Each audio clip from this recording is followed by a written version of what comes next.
I've got a small flock of Dorper sheep. We used to spend hours mowing the paddocks, but now the sheep do that job for us. Because we're at the end of winter, the grass has really slowed down and there hasn't been much for them to eat. So we've moved them in a little bit closer to the house. This has given us the chance to watch the lambs, which have just been born. It's been a real delight to see the lambs at play.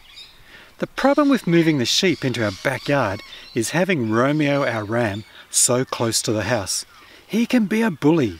When he spots someone in the yard, he'll take a few steps back and then do a warning charge at them. On this particular day, I looked out the window to see Romeo wrecking my garden. I went into the yard to try to persuade him to stop. You can see him here stomping on what was once a beautiful plant. When Romeo spotted me, he decided to take his aggression out on me. And this didn't end so well.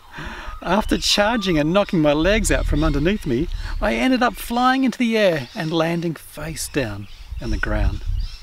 Well, after this experience, we're all now super careful about going into our backyard so we don't get knocked over by Romeo. The Bible warns us about another situation we need to be sober and vigilant about.